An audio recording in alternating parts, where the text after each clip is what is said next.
ಬೆಂಗಳೂರಿನ ಸಹಕಾರ ನಗರದ ಆಟದ ಮೈದಾನದಲ್ಲಿ ಆಯೋಜಿಸಿದ್ದ ಈ ಖಾತಾ ಮೇಳಕ್ಕೆ ಭರ್ಜರಿ ರೆಸ್ಪಾನ್ಸ್ ಸಿಕ್ಕಿದೆ. ಇಂದು ಸಹ ಈ ಖಾತಾ ಮೇಳ ಮುಂದುವರಿಸಲಾಗಿದೆ.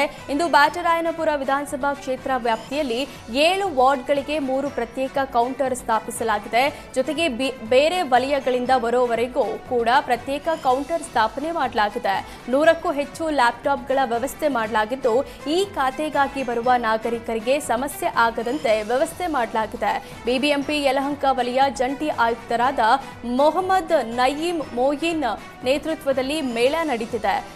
ನಿನ್ನೆ ಒಂದೇ ದಿನ ಈ ಖಾತಾ ಅರ್ಜಿ ಸಲ್ಲಿಕೆಗೆ 4,000 ಟೋಕನ್ ವಿತರಣೆ ಮಾಡಲಾಗಿದೆ. ಸ್ಥಳದಲ್ಲಿಯೇ 677 ಅಂತಿಮ ಈ ಖಾತಾಗಳ ವಿತರಣೆ ಮಾಡಲಾಗಿದ್ದು, 1,679 ಅರ್ಜಿಗಳನ್ನು ಪ್ರಕ್ರಿಯೆ ನಡೆಸಲಾಗಿದೆ. ತುಂಗಭದ್ರಾ ಜಲಾಶಯದಲ್ಲಿ 71.483 ಟಿಎಂಸಿ ನೀರು ಸಂಗ್ರಹವಾಗಿದೆ. ಆದ್ದರಿಂದ ನೀರು ಬಿಡುಗಡೆಗೆ ಸಿದ್ಧತೆ ನಡೆಸಲಾಗಿದೆ.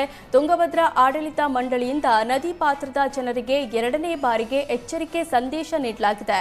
ಒಳ ಹರಿವಿನ ಪ್ರಮಾಣ ನೋಡಿಕೊಂಡು ನದಿಗೆ ನೀರು ಬಿಡಲಾಗುತ್ತೆ.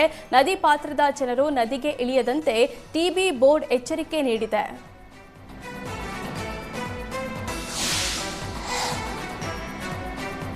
ಭದ್ರಾ ಬಲದಂಡೆ ನಾಲೆ ಕಾಮಗಾರಿ ವಿರೋಧಿಸಿ ನಡೆಯುತ್ತಿರುವ ಪ್ರತಿಭಟನೆ ತೀವ್ರ ಸ್ವರೂಪ ಪಡೆದುಕೊಳ್ಳುತ್ತಿದೆ.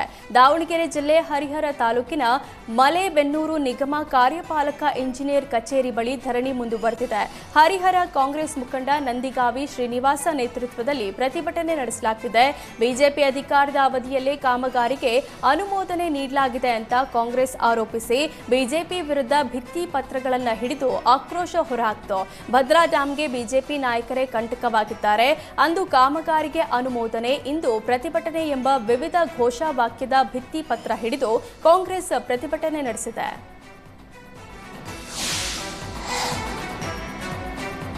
ಹಾವೇರಿ ಜಿಲ್ಲೆಯಲ್ಲಿ ಕಳಪೆ ಗೊಬ್ಬರ ಮಾರಾಟ ದಂಧೆಗೆ ರೈತರು ಹೈರಾಣಾಗಿದ್ದಾರೆ. Indo Israel group of company ಹೆಸರಿನ ಡಿಎಪಿ ಗೊಬ್ಬರ ಕಳಪೆ ಗುಣಮಟ್ಟದ್ದಾಗಿದೆ.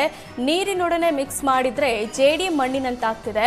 ಹಾವೇರಿ ಜಿಲ್ಲೆ ಹಾನಗಲ್ ತಾಲೂಕಿನ ಮಾಸಣಕಟ್ಟಿ ಗ್ರಾಮದ ರೈತರು ಜೋಳದ ಸಸಿಗಳಿಗೆ ಡಿಎಪಿ ಹಳದಿ ಬಣ್ಣಕ್ಕೆ ತಿರುಗಿದೆ ಅಂತ ರೈತರು ಆಕ್ರೋಶ ವ್ಯಕ್ತಪಡಿಸಿದ್ರು.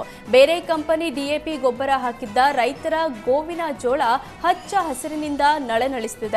ಆದರೆ Indo Israel group of company ಹೆಸರಿನ ಡಿಎಪಿ ಗೊಬ್ಬರ ಮಾತ್ರ ಕಳಪೆಯಾಗಿದೆ. ಲಕ್ಷಾಂತರ ರೂಪಾಯಿ ಖರ್ಚು ಮಾಡಿ ಗೊಬ್ಬರ ಖರೀದಿಸಿ ಗಿಡಗಳಿಗೆ ಹಾಕಿದ್ರೂ ಪ್ರಯೋಜನ ಇಲ್ಲ ಅಂತ ರೈತರು ಆಕ್ರೋಶ ವ್ಯಕ್ತಪಡಿಸಿದ್ದಾರೆ.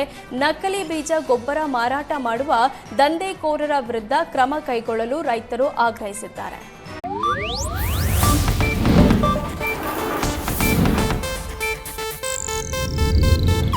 ಇದು ಏಷ್ಯಾನೆಟ್ ನ್ಯೂಸ್ ನೆಟ್ವರ್ಕ್ ಪ್ರಸ್ತುತಿ.